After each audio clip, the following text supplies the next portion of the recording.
Beauty? Can you make soy milk? Is it satisfying?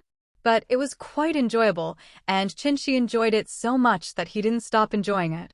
When she saw that Chinchi didn't pull away her arm, she knew something was going on. He learned from the security guard at the door that this handsome guy got off the limbo. A real rich man. Tonight's bonus depends on him, so she shows off all her huge capital. She won't suffer any loss anyway, just make money. Chinchi naturally knew about her purpose, but as long as everyone knew it well, why bother with it? He smiled and asked, "Beauty, it's no problem at all. By the way, what good wine do you have here?" There are top-notch Louis XIII, Remy Martin, and top-notch red wines from the Lafite series. By the way, there is also the signature cocktail of our famous bartender in New York, the God of Fire. Good guy, the beauties introduced top-quality wines without considering the price at all, but Chinchi didn't care at all. Then bring what you said, Louis XIII, Remy Martin, and the God of Fire. The big-haired beauty was immediately overjoyed. "Sir, please wait a moment." After saying that, she twisted her sexy waist and left. I don't know if she did it on purpose, but she felt particularly energetic. In a place like a bar, too many people come to get drunk. Before the wine Chinchi asked for could be served, a drunken woman staggered over to Chinchi. He's quite handsome." This woman's face was red. She was obviously drunk. She was swaying when she walked, and she didn't forget to tease Chinchi. He looked at this woman and couldn't help but be stunned. How lucky is he? She is indeed the chosen one. Isn't this woman so beautiful? Blonde hair and blue eyes are standard. The key is the model figure, at least D34, this waist, and these snow-white long legs. I have been playing for a year. She is a natural beauty with a straight nose bridge, charming big eyes that seem to be eating people, and a touch of red lips that makes people want to look at her. There are no large pores on the face like white people. It is very delicate and clean, with a standard sweetheart face. Then it's her tonight. It's not a loss. Since Gu Liang is willing, why should he pretend to be a gentleman? He gently took her in his arms and controlled her drunkenness. Haha, you are indeed not a good person. Did you think you Asians would be more reserved? Seeing this, the woman rolled her eyes at Chinchi angrily. Those charming big eyes were a bit lethal. Chinchi couldn't stand it. It seems like there's no need to drink anymore. Hey, how can he pretend to be a gentleman when he has a beauty in his arms, unless he is a eunuch? Qinshi stared at Gu Liang shamelessly and laughed happily. Eunuch? What is that? The beauty was stunned and obviously didn't react. Eunuch, that's right. Qinshi quietly leaned into the beauty's ear and explained softly. I hate it. You did it on purpose just to take advantage of me. The hot breath Qinshi breathed made her whole body feel uncomfortable, and she couldn't stand such strong charm of the opposite S*X. Under the dim light, his picturesque charming face occasionally flashed across her face, making her really want to be in love with her. Hey, there's something even scarier. Are you confident? The goblin glanced at him in an extremely provocative manner. From her point of view, it doesn't seem to be that good, right? Qinshi was angry at her provocation. It's true that my uncle can bear it, but my aunt can't. Let her cry for father and mother later, yes. Good. Can't stop. Qinshi naturally fought back hard against her provocation. With a swish, he grabbed her little hand. The beauty covered her mouth and quickly stopped her exclamation. She lowered her voice and looked at Qinshi with a red face. I haven't experienced it before. Will there be any problems? Cut. Satsa. Qinshi looked at her with contempt, and now he gave up? Was he so crazy just now? Are you scared? Where was that madness just now? TCH. I'm afraid of you. Provocative? Are you challenging me? The beauty stopped after hearing this. Is there anything this woman can't do? All men can't do it, right? How could she give in? Let's just treat it as indulgent. It's rare to meet such a handsome and powerful person, so if you leave it to him, it won't be a loss at all. The two seemed to hit it off immediately and didn't want to wait any longer. The goblin couldn't help but whisper. Walk. Walk. Poof. The two looked at each other and smiled, almost laughing to death. Is this what happened? Are they a little too thirsty? Hey, let's go. Uh-huh. The goblin took Qinshi's arm and pressed it tightly, making Qinshi feel beautiful again. As soon as I got up, I saw the previous sales coming.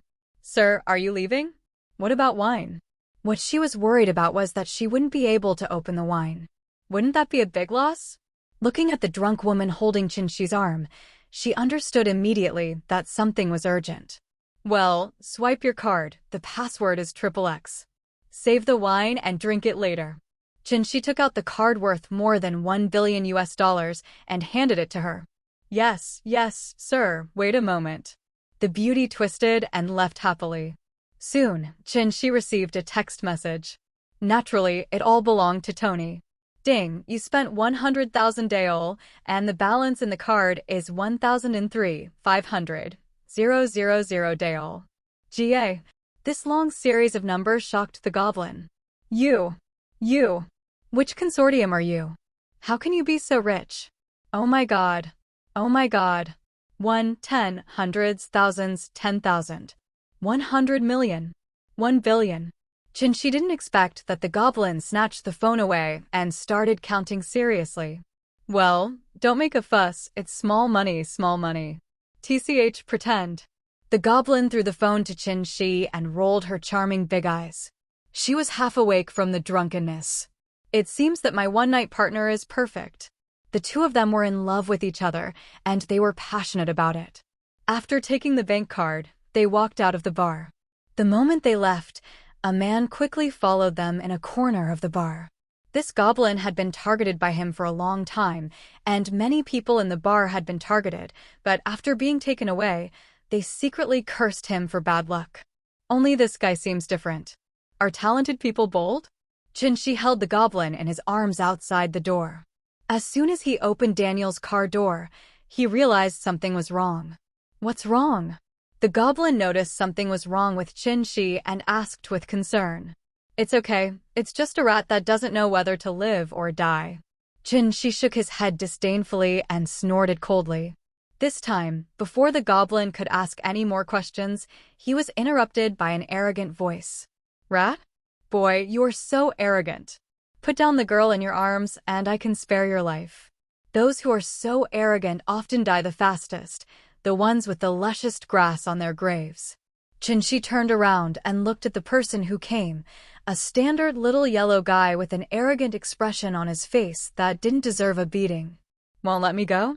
What are your abilities? Qinshi asked with a smile, obviously not taking him to heart. What are my abilities?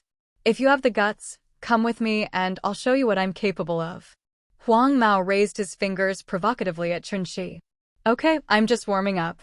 Honey, give me a minute and I'll go take care of him. Chunxi turned his head and smiled gently at this beauty.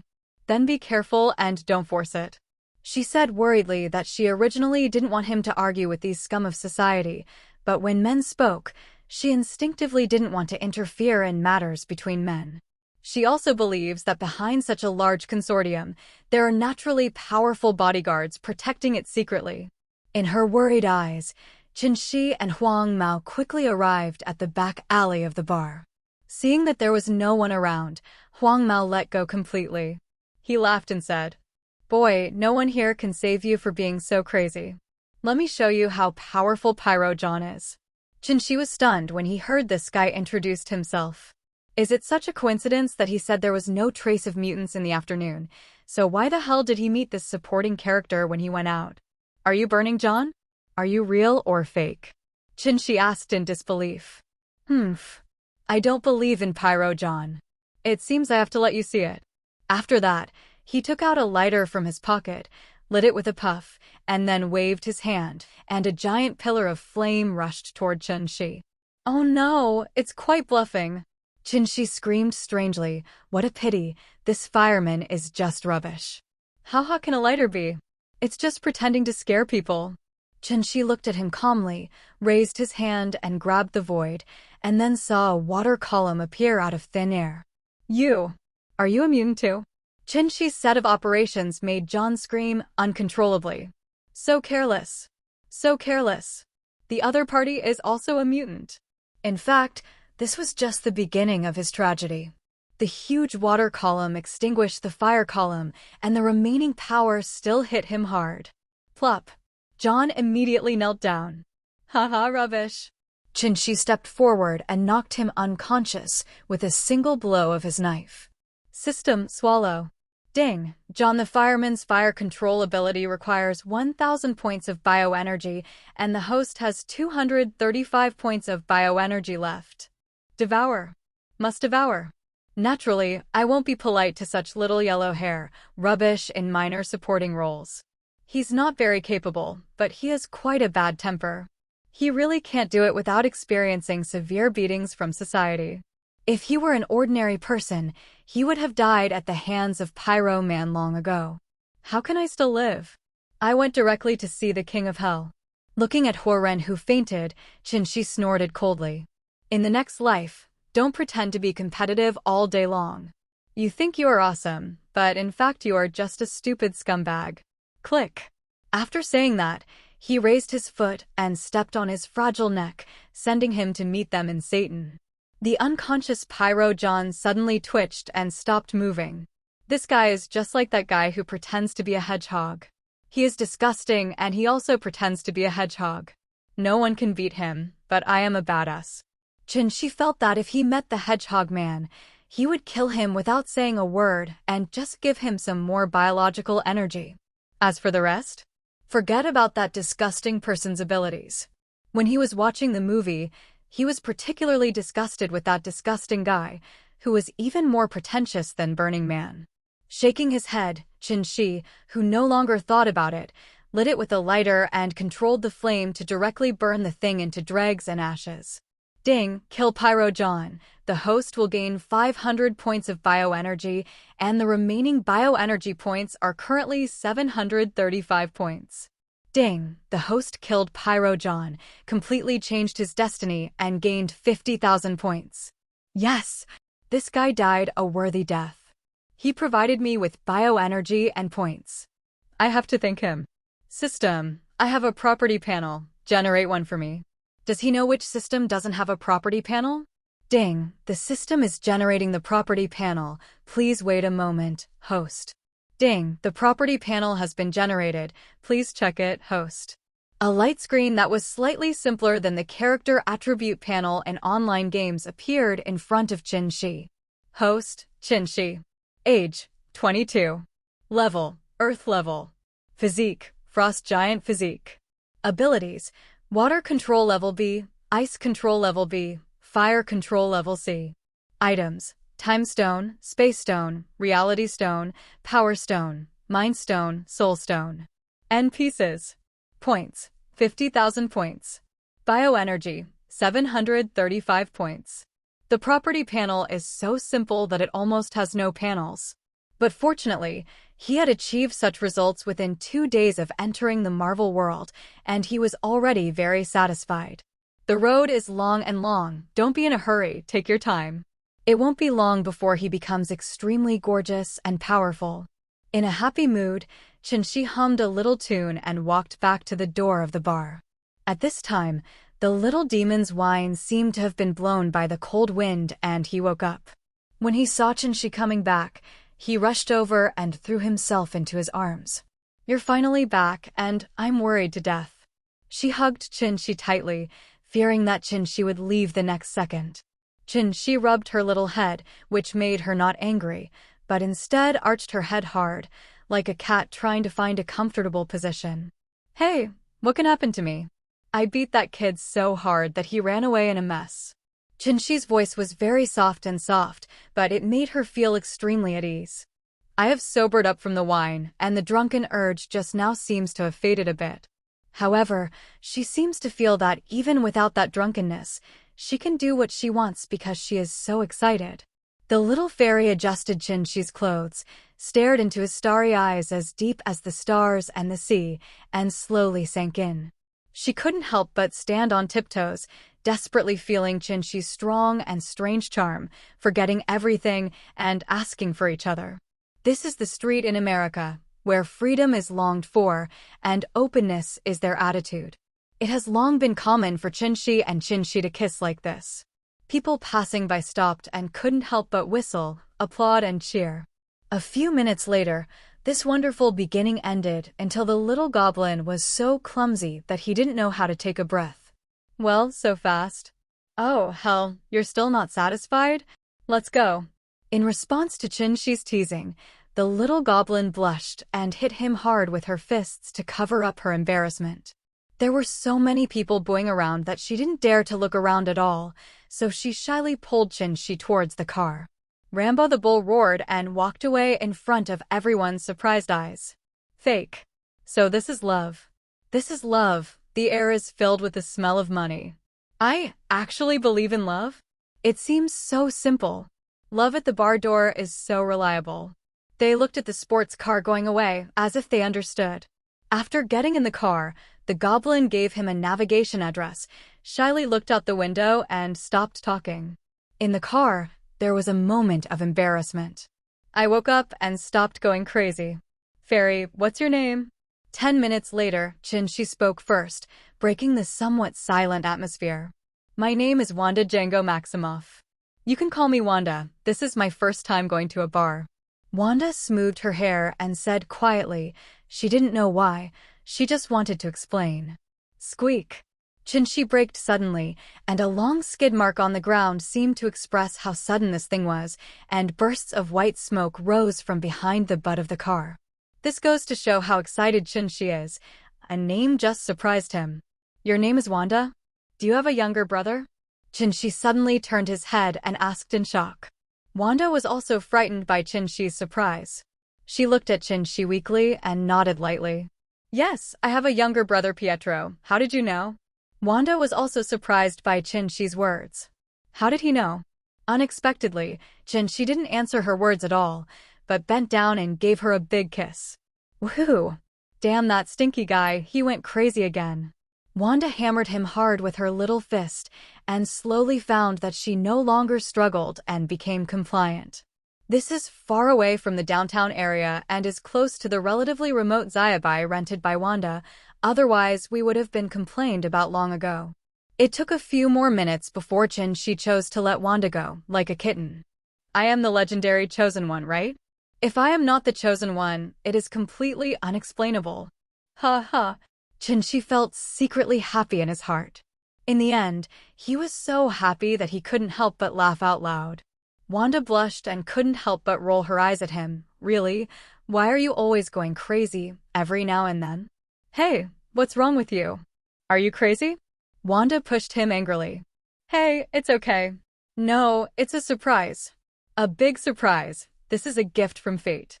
She held Wanda's little face and stared at her with bright, starry eyes, as if she was the most precious existence in the world.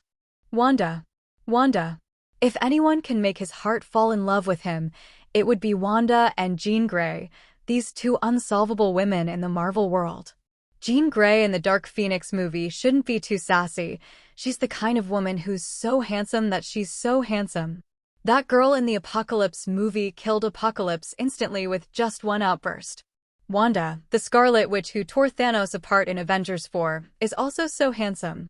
If the director hadn't allowed it and insisted on arranging for Tony to snap his fingers, the purple sweet potato would have been torn into pieces by Wanda. The girl in front of me is actually Wanda? If this is not a surprise, then what is a surprise? Wanda. Wanda. You are the gift of fate. From now on, your world will be protected by me.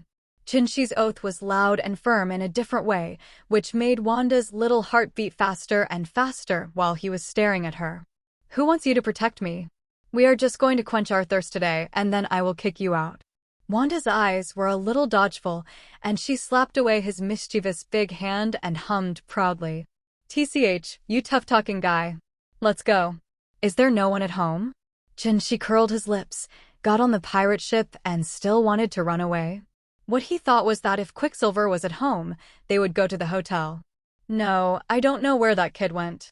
Seemingly understanding the meaning of Chinchi's words, Wanda was very nervous at the moment and no longer as arrogant as before. Chinchi didn't know that the silent Wanda had already started brainstorming, sometimes doing this and sometimes doing that. Time flew by, and after a few minutes, Chinchi stopped the car. How about forgetting it? Should I go back? Seeing the girl hesitating, Chinchi wanted to laugh a little.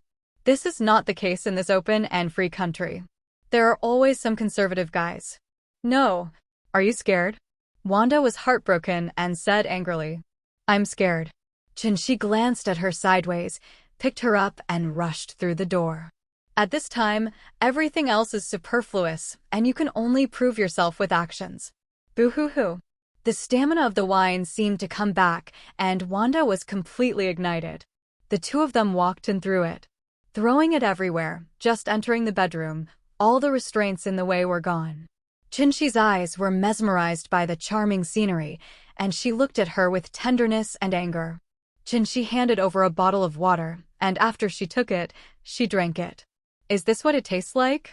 Wanda learned the lesson. The two of them stopped talking, hugging each other and savoring the aftertaste. At this time, the troublemaker came. Ding! Congratulations to the host for greatly changing Crimson Wanda's fate. I will reward the host with 10 million points. What? 10 million points? Did the system make a mistake? Chinchi was excited.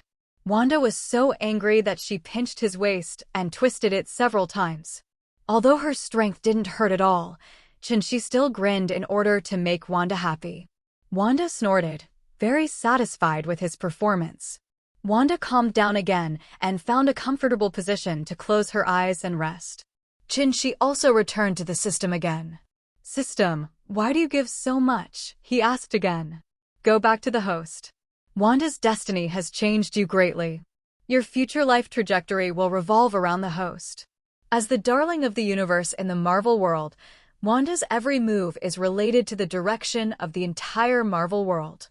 So, host, you changed Wanda's tragic fate, which is equivalent to indirectly causing the fate of countless people in Marvel to slightly deviate from the established track. For system calculations, the 10 million points you get are strictly based on the system mechanism. Please rest assured, host. Each piece of information from the system also made Chinchi understand that the more powerful the existence, the greater the influence. Then it will become more developed in the future. There are so many bosses in Marvel, so how many points can he get? Ha ha. Chinchi knows how explosive Wanda will be in the future, which is not shown at all in the movie and cannot be shown. It's completely different here, a real world, and her growth depends on this universe. The movie universe does not allow beings who are too strong. When Chinchi transforms the universe step by step, everyone's overall strength will increase. In my memory, there were no more mutants that year. 99% of the mutants in the universe were immediately deprived of their mutant abilities. Only 82 lucky people escaped. Wanda went berserk again, and her words that there are no more superpowers caused the whole Earth to collapse. All superpowers have been stripped of their abilities, including the magical abilities of the Sorcerer Supreme, the Fantastic Four who gain abilities based on cosmic ray exposure, and the various abilities of mutants. Even Captain America, who gains powers through serum, the Hulk, who gains powers through gamma-ray irradiation, even the Skrulls on Earth, and all the Inhumans on the Moon, including Black Bolt. This is Wanda's performance in the comics. The movie cannot show such devastation, and the current movie universe cannot bear such a powerful her. She looked at the cat-like girl in front of him and couldn't help laughing. If it weren't for him, who would have thought that this girl would be so powerful that she couldn't be solved in the future? Then wouldn't it be possible for me to possess her chaos magic? The answer is about to come out. System, how many points do I need to extract chaos magic? Money is his biggest concern. Host, the Scarlet Witch has 2 abilities. It's not right. Her ability is the power of chaos, but her ability is the mutation ability that modifies the probability and fuses the chaos magic of the god Sithorn. This creates the Scarlet Witch. So such a powerful ability requires 5 million to extract once. As for probability modification, chaos magic, or the power of chaos, it all depends on the luck of the host. She was slightly startled when he heard what the system said. Is it so expensive?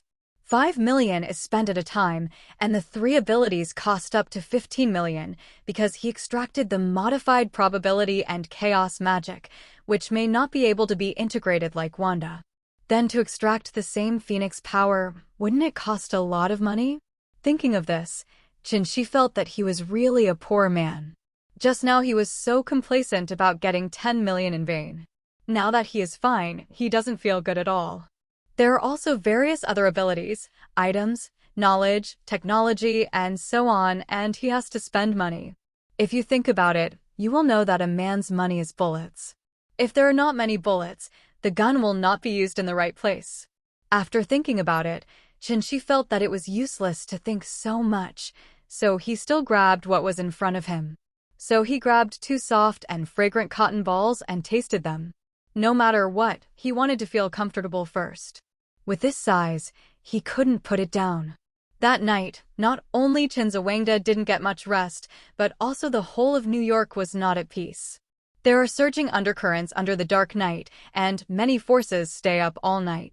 Obadiah Stan, Tony's good uncle, was the instigator of this kidnapping incident, but now he's smashed everything he could at home. Not smashing it was not enough to vent his anger. Originally, everything was in his plan, but after it was implemented, he made mistakes again and again. This bunch of shits from the 10 Commandments gang actually went against his wishes again and again. Even if they didn't kill Tony, they kept adding more money. More money. Do you think you are money-increasing laypeople? Forget about adding more money. The key is that Tony actually escaped from danger and returned to New York without any danger. Tony. You are so lucky. Obadiah Stan muttered sinisterly, looking so sinister in the darkness. Lighting a cigar, he calmed down again and thought about new countermeasures. He had had enough. It didn't matter that Howard Stark suppressed him and commanded him, but now Tony, a junior, had to suppress him, which made him feel very unhappy. Why?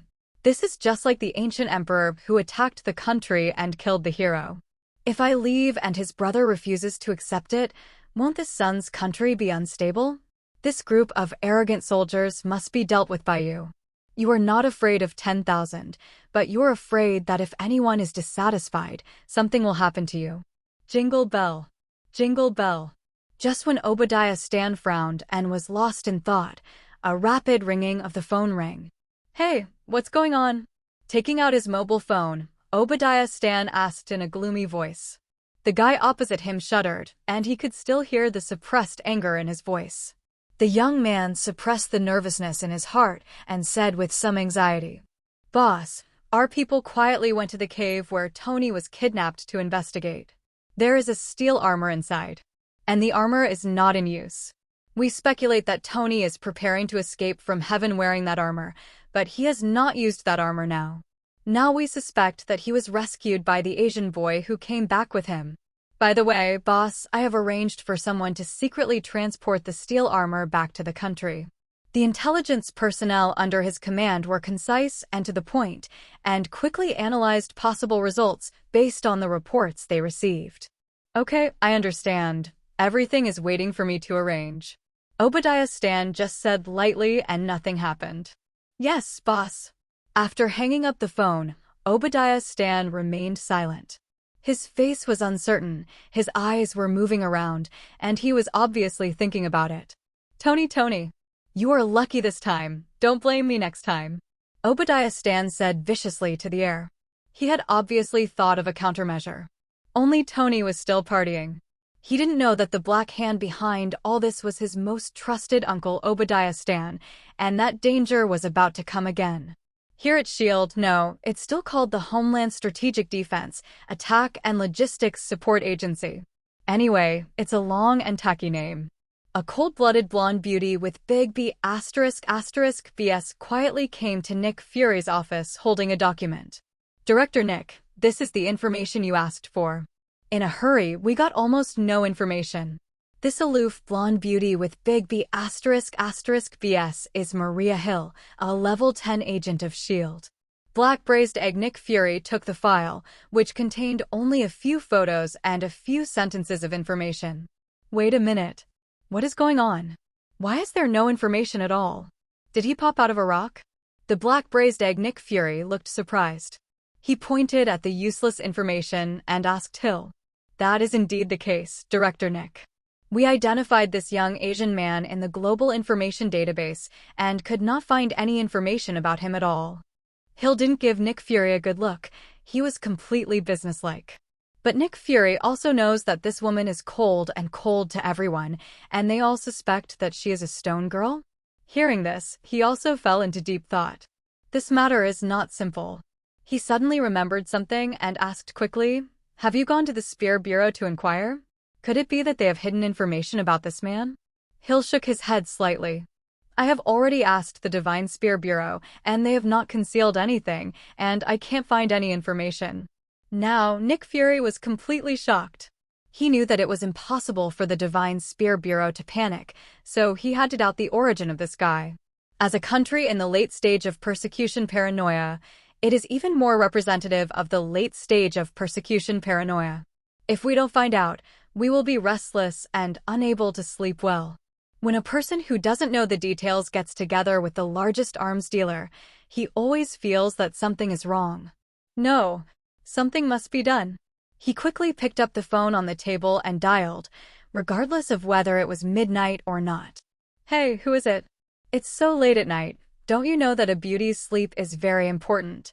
Before Nick Fury could say anything, a barrage of firecrackers was waiting for him on the opposite side. Hearing the black question marks on Nick Fury's forehead, he was extremely depressed. Hill couldn't help but laugh, and secretly covered his mouth.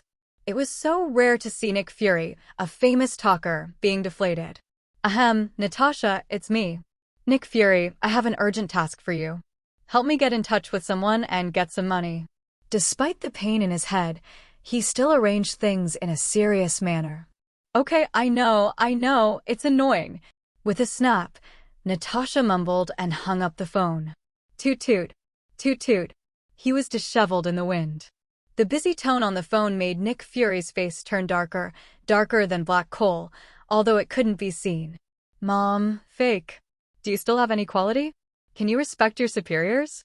Mom made Frankie angry. This Natasha has no quality. Chapter 18 Cutting Leaks. Here comes the gift of ability Marvel. Started with a drawer full of Infinity Stones 18/176. Chapter 18 Cutting Leaks. Here comes the gift of ability previous next. Seeing Nick Fury so upset, Hill felt particularly refreshed, like an oasis in the desert. This N***** keeps a straight face all day long and acts like he owes him a lot of money. He really deserves to be criticized. Hill also turned around and left, leaving only an arrogant back to the messy Nick Fury, who even turned around. At around 10 o'clock the next day, when the sun was about 3 o'clock, She woke up in a daze and couldn't help but sigh. This is life. The two of them played until 3 o'clock in the morning before taking a break. They had to change the sheets and take a shower. It took too long. Hey, Wanda, wake up. You won't go to work today? Chin-shi pushed Wanda, who was still sleeping soundly, but the latter just shook her shoulders without opening her eyes. Oh, I'm so annoyed. Let me continue to sleep for a while. I won't go to work today. It's all your fault. You be asterisk asterisk asterisk asterisk asterisk D who doesn't know how to show mercy to others. After she finished muttering, she covered herself with the quilt and continued to sleep soundly. Chin-shi pouted. TSK, I still don't know who has been asking for it. Good keeps yelling and asking for it. Who is to blame? Hiss. I don't know how Wanda heard it, so she turned around and grabbed the clone and pinched it hard. This aroused Chin-shi's anger. Do you dare to challenge yourself so early in the morning? Grabbing her evil hand, Chin-shi approached Wanda's ear mysteriously and said, Wanda, let me tell you something now. Don't leave your behind to the enemy. What? Wanda was stunned. The next second, she froze and came again. It's his turn to perform. 2 hours later, Chin-shi hugged Wanda, who was dripping with sweat and limp, to wash herself. Wanda, who had long since given up resistance, was drifting. After finally finishing a simple huxian meal cooked by Chin-shi, Wanda rolled her eyes at him and went back to sleep. This be asterisk asterisk asterisk asterisk asterisk D is not human. Hey, my dear, have a good rest. I'll take you to dinner tonight and I'll go for a walk. Chin-shi chuckled and rolled his eyes without any deterrent, but instead was filled with the charm of a new woman. Go away. Wanda snorted angrily and fell asleep. Bye-bye. Chin-shi glanced at her proudly and left here with happy steps. There was still a big fight in the evening. Driving Tony's Lambo, Daniel was speeding all the way. Under Tony's puzzled eyes, he took the newly issued driver's license and ran away. Chin-shi soon arrived at a securities company, probably America's first securities company. When Chin-shi got off the Dainio, security guards immediately arranged a VIP parking space for him. Regardless of whether he was a customer or not, they understood that this would be his VIP from now on. Money is common to people all over the world, and people's eyes are not bad. Hello, sir, I am Christian, the business manager of Morgan Securities. May I help you in any way? As soon as I walked in, a beautiful woman greeted me enthusiastically. This world is really beautiful. It turns out that after you become strong, the whole world will be filled with good people and everyone will smile at you. I'll open an account and plan to play around. Chin-shi said with a smile. Okay, sir, please follow me. The beauty is overjoyed. A big customer is here. In the VIP room, Chin-shi handed her his driver's license. After the beauty poured a cup of coffee, she helped him with a smile. At this moment, there were several waves of people outside the securities company monitoring Chin-shi's every move. There's S.H.I.E.L.D., there's the X-Men, there's the Brotherhood, there's the people of Obadiah Stan. Natasha hadn't had a good night's sleep since she was interrupted by a call from Nick Fury last night. She was so angry that she took the information and quietly followed Chin-shi. Humph, you brat. Are you the only one who makes this girl sleep poorly? I don't believe it. There is something unusual about you, otherwise it would make you look good. Natasha became so angry just looking at this guy's handsome face that she couldn't even sleep through her beauty sleep. There are people from the X-Men on the other side, including Colossus, Iceman, and others. Last night, Professor. As the master of the mind, his senses have always been extremely effective. He immediately put on the helmet, which was the brainwave amplifier. Huh? Pyro John's mental fluctuation is gone? Is he dead? X-Char stunned, and then his face was clear, and the fireman John died like this? He didn't care about the traitor's life or death. Pyro John had done so many bad things, and he was a traitor, so he was going to die. What he was thinking about was whether someone was targeting his mutant family behind the death. After all, they had been hiding for so long and were only exposed occasionally. He followed the remaining mental fluctuations and felt it all the way until Pyro John died in Chin-shi's hands. It's a pity that when he wanted to invade Chin-shi's mind, an abnormal magnetic field that he couldn't resist stopped him. He didn't know that the extremely abnormal magnetic field was the invincible magnetic field of the infinite gems. Even if they were not connected to the rules of the universe, they were them, and they were slowly communicating with each other. Professor. As for the Brotherhood, it was simple. There was no news from Pyro John all night, so he directly called the surveillance.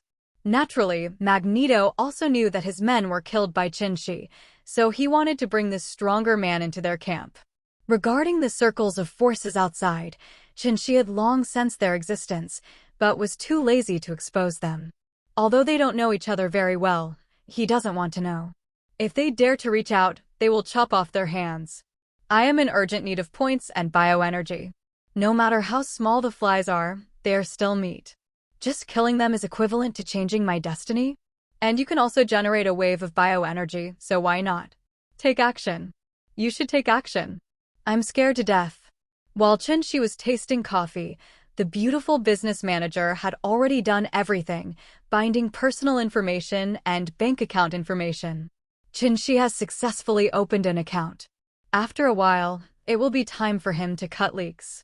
Sir, if you need anything, you can call me anytime. Okay, beauty, bye. Bye-bye. The beauty sent Qin to the door diligently. For such a rich and handsome customer, even if she had no business dealings, she would also like to get some other business worth hundreds of millions. The man in front of her is quite strong. There should be no problem in sending 1 billion or 80 million to her little sister. Luowa is ruthless. Qin is not interested. His mouth has become too tight and he can't eat anymore. Driving into the Danube, Qin drove all the way to the suburbs. It seemed like it was time for him to reap his rewards, right? As for the guys in the dark, they all followed suit and fell into Qin's trap. Yun National Forest Park. This place is sparsely populated, and you can't see a single person for a long time, but now the silence of this park is broken by a group of people. Damn it, this brat did it on purpose. He just wanted to lure us all here. What did he want to do? Natasha was particularly unhappy to be followed. Wait a minute. This guy's sense of smell is really keen. No matter what, we don't care what his purpose is, the Brotherhood will fight for it. Colossus, follow up and see what this guy wants to say. Professor X has also been remotely controlling the work of the X-Men, and he is a little worried. Squeak. Not long after driving here, Qin braked and stopped. He slowly opened the car door and stopped. He leaned against the car door and watched the arrival of the group of people calmly. The people who followed got out of the car one after another. When they saw Qin in this state, they were slightly frightened. This guy is too calm, and this calmness is a bit scary. Isn't he worried that they will do something bad to him? It would be fine if he were calm, but his eyes seemed to be looking at prey. They were prey, and he was the hunter. Only the real masters of observation, Natasha and secretly Professor X, Charles, saw something different. It was a kind of indescribable superiority, and they couldn't understand it, as if they were not at the same latitude. It was also accompanied by an indescribable sense of pity. This feeling is so bad, it makes them feel creepy. Why are they looking at them like this? Qin really feels like this. They are flesh and blood, but in his eyes, he is really the only player above them. And they are just a group of NPCs, and there are countless wild monsters. They provide him with experience, allowing him to grow and become stronger to pass the level. This kind of mentality of contempt for this group of people in the Marvel world is not really expanded by Qin. He is not yet integrated into this world when he first arrived. When you look down at the world from God's perspective and you know the development of this world clearly, will you look down on them? The answer is yes. Qin didn't know what was going on in their hearts. He glanced at everyone with intriguing eyes before he spoke. Hey, except for the blonde woman with big B***** BS, shouldn't everyone else tell themselves their family status? I don't know anyone. It seems that except for the famous Natasha, a beauty in the Marvel world, everyone else is just familiar. Scarlet, who doesn't know her? She is the dream girl of many people, and her bathwater can be auctioned for hundreds of thousands. It's just that the legs are a bit short, which affects the score, but the murder weapon can get extra points. But his indifferent attitude made Natasha feel pain for a while. I was the only one who co-authored it and was exposed. The depressed Natasha shut up. Anyway, none of these people were good. Maybe she could still find something wrong. Colossus, find an opportunity to ask him why he wanted to kill Pyro. Professor. Understood, Professor. Colossus quietly replied to Professor X in his mind, then immediately took a step forward and said politely with a smile, "Hello, respected strong man. I still don't know how to address you." Don't hit the smiling person with your hand. Colossus' attitude is absolutely fine. Chinshi. Chinshi said lightly. Chinshi? Is he really from the Dragon Kingdom? They had speculated before that he must be from the Dragon Kingdom. Forget about other countries. This is a unique and inexplicable self-confidence of a big country. But before they could continue to use their imagination, Chinshi interrupted them. Did your Professor X tell you anything? What? Does he know Professor X so well? It doesn't look like a wild mutant. Colossus was startled and thought of this in an instant. Does this guy still know about their mutants? They all know that Professor X must have told them. This guy with unknown friends and foes has something special. At this time, it was Colossus' turn to feel pain. Others knew them well, but they knew nothing about him. He said weakly, Professor. As soon as Chinshi heard this, he understood that this was Charles's style and he was not easily tempted to kill. With his ability, he can really change the entire human race's view of mutants in an instant, but he firmly believes that souls are free and cannot be interfered with. Wanna know? Shake your hand first. Chinshi said something without thinking, which made everyone present collectively confused. What the hell? What kind of operation is this? I can't understand it at all. What is this requirement and what kind of hobby is it? But doubts remained, and Colossus still shook hands with him. Ding, the plot character Colossus has been detected. Do you want to extract the ability? This extraction requires 50,000 points. Extract. Ding, after deducting 50,000 points, I successfully extracted the variant ability of the carbon steel body of Colossus. Can I fuse it? Wait, we won't merge for now. Colossus' transformation into Iron Man is not bad. His body of steel is second only to the original adamantium alloy and vibranium. Chinshi, who was in a good mood, looked at Iceman Bob again. Come and shake hands. Iceman pointed to his nose and asked in surprise. That's right, it's you. All right. The Iceman shrugged. Just hold it, it's not a big piece of meat. The two just shook hands casually. Ding, the plot character Iceman Bob has been detected. Do you want to extract Iceman's ability? This extraction requires 3 million points. Extract. Even if it's 3 million points, she doesn't care. This kind of Omega-level mutant ability is just something that movie special effects cannot express. The pinnacle performance in the comics is that Iceman can directly freeze the entire galaxy, making it impossible to escape even time and space. Of course, this road is long and cannot be achieved in a short time. Ding, 3 million points have been deducted and Iceman Bob's Omega-level freezing ability has been successfully extracted. Do you want to fuse it? No fusion for now. It's great to have an Omega-level ability. After receiving the benefit, he unconsciously glanced at the Brotherhood and others. Chinshi's weird smile naturally cannot escape the eyes of others. Why not just shake hands? As for being so happy, could this person be a fool? Is it meaningful for us to fight for a fool? The guys like the Red Devil and the Toad Man on the Brotherhood side were a little retreating. Boss Red Devil? How about we withdraw? This guy may not be very smart, maybe he is a pervert. If this pervert kills John Pyro, wouldn't that be normal? He is a pervert. Does a pervert still need a reason to kill? Toadman's ability is not very good. It can be said that he is very poor, anyone can bully him, his key ability is disgusting, and he is ugly. All kinds of reasons combined make him timid and inferior. Whoever treats him better will be treated 10 times better. At this moment, he felt that this guy with a weird smile was too scary. What if one day he broke out and killed someone? The more he thought about it, the more he became afraid. The more you don't want something to happen, the more it will come to you. How many of you guys want to shake hands? Upon hearing this, the Toad Man was so frightened that he shook his head like a rattle. No, you must be marking me. If I shake hands with you, I will be followed by you. You are a perverted murderer. What the hell? What the hell? Chinchi was so shocked that his scalp was numb. What the hell is going on? When did I become a pervert? Can I be held legally responsible for speaking nonsense? Chinchi kept rolling his eyes and glanced disdainfully at this cowardly toad who was greedy for life and afraid of death. Not only the Red Devil felt embarrassed, but fellow mutants Xiaojiang and Iceman also felt embarrassed. How can you be a villain if you are so timid? All of Magneto's men are like this? The Red Devil, who couldn't stand it, immediately took a step forward, stood in front of the Toad Man, and stretched out his hand in embarrassment. Sorry, this guy didn't take his medicine this morning. Hello, I'm the Red Devil. Hello, Chinchi. Chinchi smiled and shook hands with him, his eyes almost shining.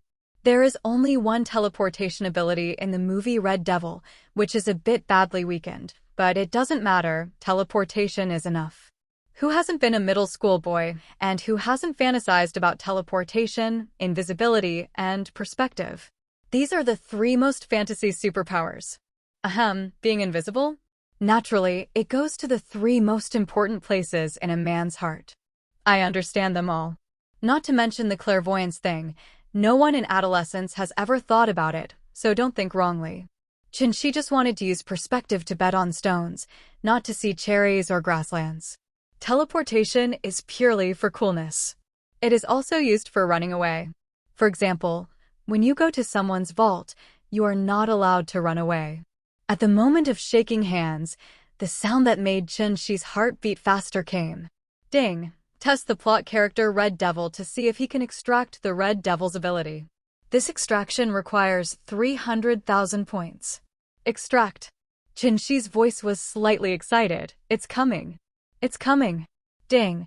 300,000 points have been deducted, and the Red Devil's teleportation ability has been successfully extracted. Do you want to fuse it? No fusion for now. Even though he was thinking about it in his heart, Chinchi still forced himself to calm down. Don't be in a hurry. Don't be in a hurry. No matter how long the system space passes, the outside world only passes for less than a second. After obtaining the Red Devil's ability, Chinchi's goal has been completely achieved, and no one else wants to see it. At this time, he smiled with satisfaction. He was in a good mood and didn't mind answering Colossus' questions. It's like this. I'm just a timid person. Pyro scared me that day. I was afraid that he would retaliate against me, so I gave him a ride. What? That's it. That's it. Colossus was speechless for a while. What's the reason? Isn't this nonsense? If someone scares you, you kill them? From now on, others will avoid you and scare you to death. Isn't that too overbearing? Colossus, ask him if he is willing to go back to school with us. Don't let him wander around outside. Seeing Chinchi's seriousness, Charles guessed that's what he really thought. But he knew that Chinchi was looking down on them from above and would not take anyone to heart at all. Have you ever seen anyone who cares about the lives of ants? He felt that Chinchi's personality must have changed drastically after he awakened his abilities, and his powerful abilities made him inflated. Understood, Professor. Colossus agreed, then continued to look at Chinchi, and said seriously, Sir, can you come back to the X-Men with us? That is our home. Go back to the mutant school? How is it possible? Although there are all kinds of strange abilities there, how does it fit with your identity? Go to a mutant school to be a rat? Then why would he come to this world to be a rat? There is no room for rats anywhere else? So he decisively refused. I'm sorry, I don't like to hide. A real man should face the bleak life head-on. A real warrior should face the bleak life. What? You mean we are cowards? Uh-huh. Chinchi was so direct and shrugged immediately. The meaning was obvious, isn't it true for you? Colossus is a straight man and got angry immediately. Okay, sir, you are very strong, but we X-Men are not vegetarians, I'm sorry. After saying that, he transformed into a small steel cannon and rushed forward. When he saw this, the Iceman couldn't lag behind. I saw an ice ball as big as a table tennis ball appearing in front of the Iceman at some point, ready to go. Is this the ability of Omega? Creating ice out of thin air and ignoring the law of conservation of energy is unscientific. Even though the other party had already taken action, Chinchi remained calm and calm. Although Colossus was extremely powerful and had unparalleled defense, his speed was not fast. Chinshi moved sideways slightly, taking his time to dodge his first wave of attacks. While calmly facing Colossus's B*************** D punch, he stared at the ice puck that was flying towards him. In the blink of an eye, the ice ball got bigger and bigger in Chinshi's pupils. It's close. It's close. It seems to be under control. The Iceman's performance was really poor, and his controllability was really poor. Before he could get close, the pucks were controlled by Chinshi. Crush it for me. Chinshi shouted loudly, and the ice balls shattered. You are also an ice mutant. Iceman was shocked, pointed at Chinshi with wide eyes and exclaimed, his eyes full of disbelief. Wrong. I can do anything. Chinshi laughed loudly and pretended to show off. Now he doesn't know how to do it, but sooner or later he will know how to do everything. Oh, it's a pretense. Natasha, who was hiding aside, curled her lips in disdain. In her opinion, Chinshi looked so deserving of a beating. Pretending. Ice is so popular. Damn it, he tricked me. Iceman was defeated, and Colossus had no choice but to bite the bullet and fight alone. Boom. Boom. Boom. Ganglishi and Chinshi exchanged a few straight punches with each other, and they were evenly matched. The Frost Giant royal family's physique is really good, and they will not be inferior to the tank of Colossus. Chinshi thought it was nothing, but the onlookers opened their mouths in surprise. Oh, fuck. Isn't he a long-range mage? Yeah, this is a melee fighter again? There's something about this guy. Damn it, he tricked me again. No one could have imagined that Chinshi, who they all thought was a long-range mage, was now a melee mage with both offense and defense. At this time, they suddenly discovered that Chinshi withdrew from the battlefield in one stride and shouted at the Brotherhood. Hey, will your brothers help me? The enemy of your enemy is your friend, have you forgotten? What a trick to divert disaster to the east. The Red Devil was a little moved. Wouldn't it be more powerful for a villain like Chinshi to join their Brotherhood? Red Devil, wait a minute. This guy just wants to provoke a conflict between us and the X-Men. He doesn't know what to pay attention to. Just as the Red Devil wanted to help, he was stopped by a hedgehog man with disgusting barbs all over his body. Chinshi hadn't noticed yet, but at first glance, Marvel's Dasha was actually better than the hedgehog. The next second, Chinshi moved. What? Everyone was dazzled for a while, and then heard a scream. Looking again, the hedgehog, who just looked like he was the best in the world in labor and management, had fallen into a pool of blood. Tick, tick. The blue ice blade flashed with bursts of cold light, breathing in the slightest bit of cold air. The tip of the knife is still dripping with bright red blood, and even if it is covered with ice, the blood still has not solidified. The time is too short and the cold knife is too fast. The hedgehog man lay in a pool of blood and held his neck tightly, trying to suppress the burst of blood. However, the main artery was broken, and it was difficult for the gods to save him. When Chinshi was watching the movie, he was disgusted to death by this soy sauce garbage.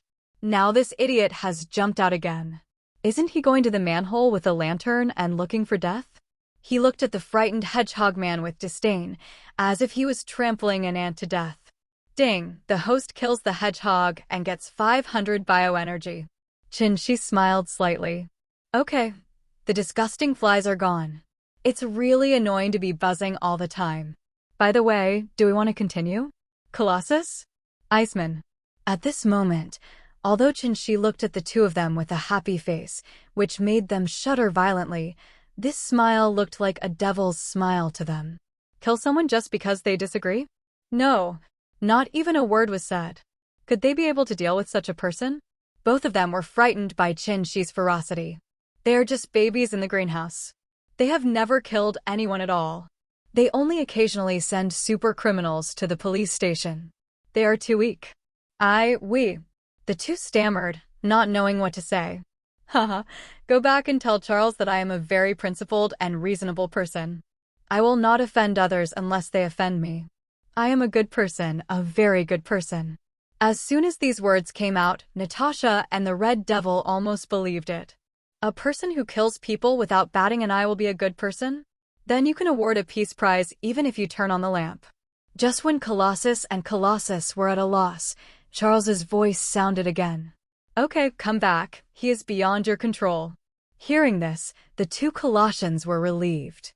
It's so scary here. Our little hearts can't stand it.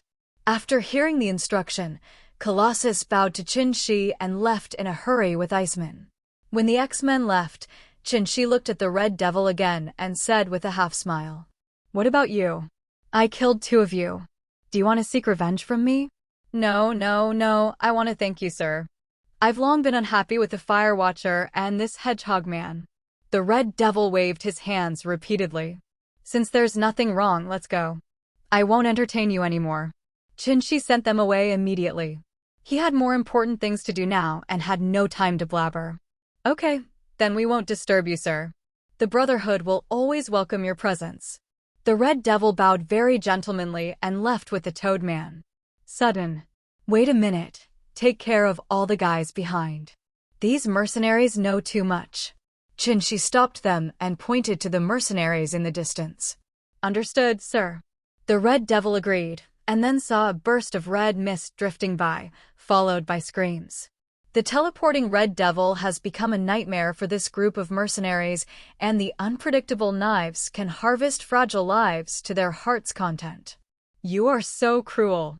At some point, Natasha twisted her delicate body and walked to Qin-Shi's side. Are you ruthless? If I were not ruthless, or just an ordinary person, I would be played around with like an ant. Qin-Shi looked deeply into the distance, his eyes extremely firm. Natasha didn't know what happened to this man, but it seemed to touch her slightly. He no longer wants to be like an ant, being manipulated at will, so helpless to resist, waiting for others' judgment. He can only judge others, no one can judge him. Even the 5 supreme creation gods. The court of life. Huh? What happened to him? Natasha suddenly felt palpitations in her heart, and boundless murderous aura surged from the man beside her. Even if it was not directed at her, she felt that terror was coming. You. Natasha looked at Qin-Shi nervously. Me? It's okay, but you're in trouble. The next second, Qin-Shi returned to normal. Like a big boy next door, the terrifying figure just now is not him. The murderous aura was gone, and Natasha breathed a sigh of relief. Hearing Qin-Shi say that he had something to do, he said in a disgusting voice, "What's wrong with me? Are you going to eat me?" After finishing speaking, he pointed at Qin-Shi's heart with a delicate jade finger provocatively. The teasing meaning couldn't be more obvious. Qin-Shi grabbed her little hand and played with it slowly. You are my prisoner now. Do you think you're in big trouble? You. Let me go. You be ************** D. Natasha was furious because her little hands were being played with randomly. Why didn't this person follow the routine? She was at a disadvantage. No one has ever dared to take advantage of her like this. Anyone who dares to do this will be exterminated or killed directly. Let go? How is it possible? It's so soft and delicious. Qin-Shi Tian continued to play with her shamelessly and even pulled her into his arms and kneaded her. How could Natasha, the famous Black Widow, be so angry? The next step was to cut off his legs and hit Qin-Shi's clone, but Qin-Shi reacted very quickly. I'll pinch you. In this way, Natasha's short legs were firmly fixed. She was so angry that her face turned red and she bit Qin-Shi's arm. Hiss. Hey, you're a dog. Where could Qin-Shi, who was enjoying himself, expect to be hit directly? Let it go. Let it go. Otherwise, don't blame me for being rude. His words were of no use. Natasha refused to let go and bit her teeth hard. In this case, how could Qin-Shi be polite? He grabbed the huge cotton ball with his clawed hands. Hiss. Now it was Natasha's turn to take a breath of cold air. Isn't this guy so shameless? Whoosh. Her face was so embarrassed that water dripped from her face. Qin-Shi was also surprised. What kind of scene has a veteran like Natasha never experienced before? She still blushes and is shy? Cole. Sure, bow. Why don't you let go and pinch me? Natasha said charmingly, how can this dead man be so shameless? How can he be manipulated casually? Oh, sorry. Chinshi's old face turned red, and his forehead was covered with hair. Go to hell. Natasha screamed again. She was really unlucky today. Sorry, my hands are slippery, my hands are slippery. Chinshi really didn't mean it. He was really slippery. Go away. Believe it or not. Natasha clamped her legs together and pinched him again out of anger. Ahem, Sister Scarlet, Black Braised Egg sent you to trick me, right? He is really worried in vain. Cole. I'm not Scarlet, my name is Natasha. Natasha was so angry that it hurt. What Scarlet is the eldest sister? I'm only 24 years old this year, okay? She's so pretty. But who is Black Braised Egg? Our director. Bingo, isn't he just a black braised egg? Poof. Ha ha. Natasha burst out laughing. It really seemed like it. Ding, the hidden mission is open. Please complete the distance mission with the plot character Black Widow. After completing the mission, the host will be rewarded with 1 million points. Karma. Natasha was still smiling heartlessly, but Chinshi almost choked to death. What kind of trouble is the system going to have? Is it crazy? What kind of evil has he done? Natasha is a bit scary to him. She has a lot of experience. Ahem, system?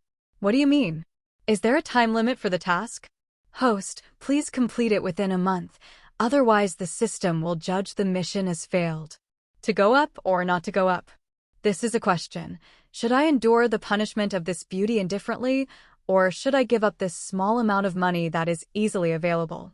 This task is too difficult, so let's wait for now. We'll talk about it later.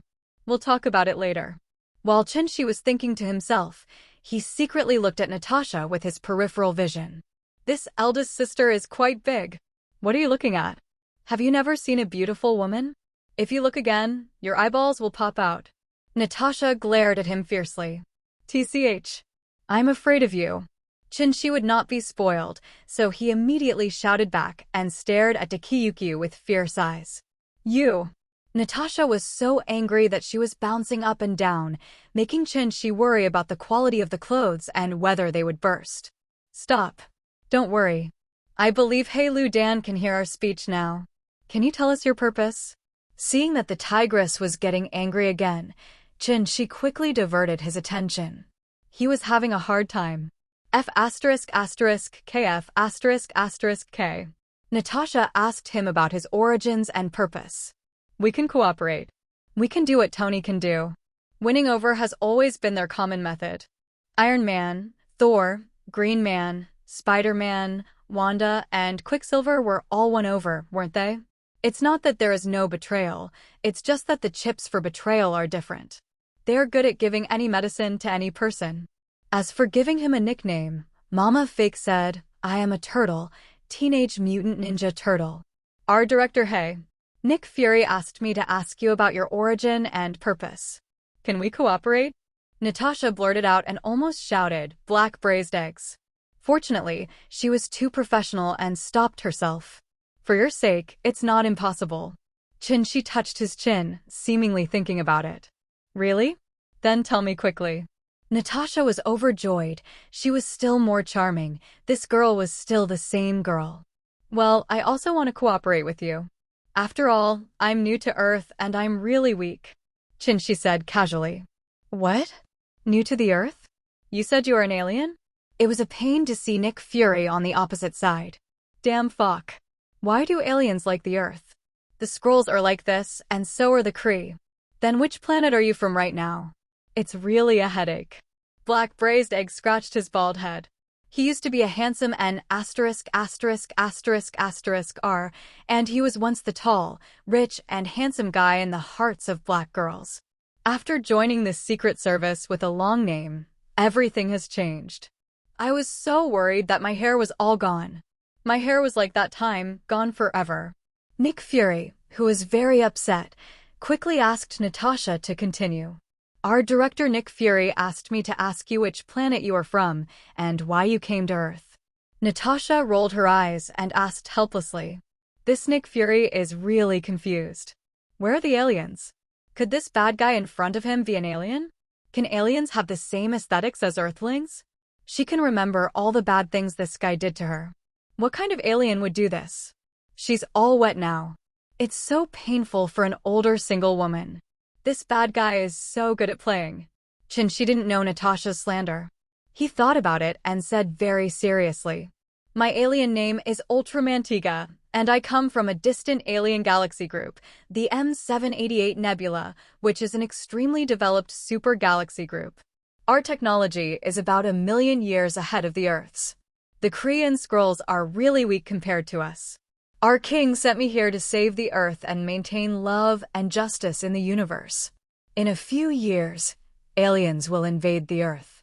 They're just the vanguard of the purple sweet potato spirit, the overlord of the universe. The real crisis is when the overlord of the universe comes in person, so the purpose of my coming here is to save the Earth."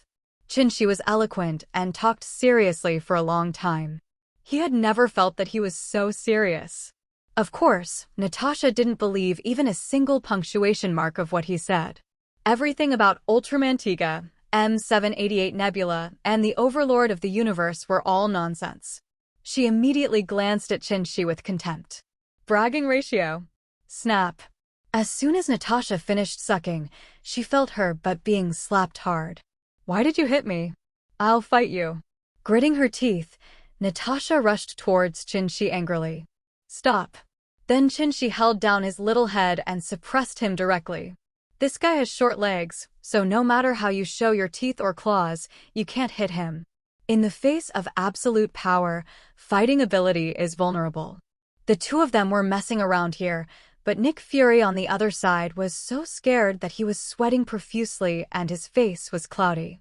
Sitting on the boss's chair, Natasha began to think wildly. Natasha didn't believe what Shi said, but he did believe it. The Skrulls and the Kree all know the existence of these cosmic empires, and the Earth is really like an ant in front of these powerful cosmic empires. Hearing about alien invasion and the arrival of the overlord of the universe, he was not sure whether Shi was lying to him, but he had to be cautious. There is an old saying in the Dragon Kingdom, "Don't be afraid of 10,000, just be afraid of the unexpected." He must make all preparations and cannot sit still and wait for death. "Natasha, your mission has been completed. The next mission is to continue to have a good relationship with Shi." Black Braised Egg Nick Fury doesn't want to waste time. He has to be prepared with multiple hands. "Okay, Director Nick." Natasha said helplessly. Actually, she really believed it. She began to admire Nick Fury. This guy is really an out-and-out talent. Shi's guess was correct. He knew this would be the result. Let Nick Fury mess around. A born patient with terminal persecution paranoia, he cannot trust anyone 100%. Even if it's Captain America Steve. Even if it's himself, he won't trust him 100%. Nick Fury is on guard against himself. He is afraid that he will be hypnotized by mutants, so he has set special passwords for many of his plans. As for Natasha's arrangement, he also considered it because of multiple friends and multiple paths. Shi said that he would save the Earth. He would give it a try whether he believed it or not. No matter what Shi said before or what he told the truth later, Nick Fury was completely fooled. He believed the nonsense he was talking about Ultraman, but he only half believed the arrival of the purple sweet potato spirit. It's not good to be too sophisticated, because he thinks too much. Now the whole world is quiet, there are only the two of them and those who can't speak. Shi took out his lighter and lit it with a click. "What do you want to do?" "Barbecue." Natasha was stunned. "Use a lighter to burn his hair?" "Well, you can burn all his hair." "Why didn't I think of that?" Shi ignored the silly woman and controlled the small flame, causing it to instantly turn into a giant flame dragon and roar out. "Oh my god. You still have fire mutant abilities." Natasha covered her mouth in surprise, her eyes filled with envy, jealousy, and hatred. "God, you are so blind. Why are you so partial to him? Why is it so unfair?" When she thinks that she is just an ordinary person, she becomes mentally unbalanced. As Natasha screamed, the flame dragon devoured the silent people one after another, leaving behind traces of charred blackness. After finishing everything, Shi glanced at Natasha proudly. "Didn't I say that I can do anything? TCH, pretend to be guilty." Although she said this,